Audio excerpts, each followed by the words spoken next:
Portugal's parliament was expected on Thursday to extend a national lockdown imposed to combat the coronavirus for a further 15 days, while providing a chance to some businesses to reopen if the spread of the disease slows further. Initially declared by President Marcelo Rebelo de Sousa on March 18, the state of emergency restricted movement of people, and led thousands of businesses to suspend their activities, especially in the restaurant and hotel sector. The new presidential decree before Parliament would allow for a gradual reopening of some services and companies, but does not specify which ones or when, and says this will hinge on data continuing to show a slowdown in the spread of the coronavirus.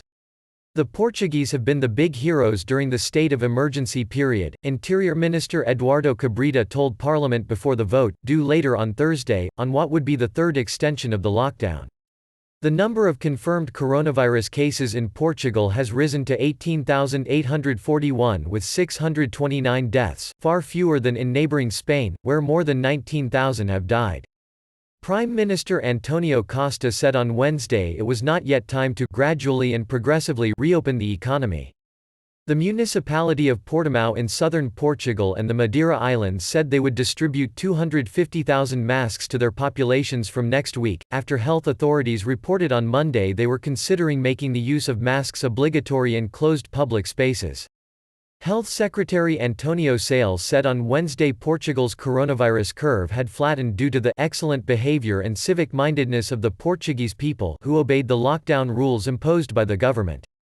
The coronavirus outbreak has already hit various sectors of Portugal's tourism-dependent, export-oriented economy.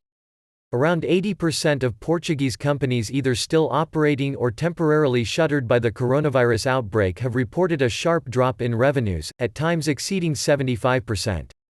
The International Monetary Fund said on Tuesday it expected Portugal's economy to contract by 8% this year, way above the central bank's prediction last month of a drop between 3.7% and 5.7%.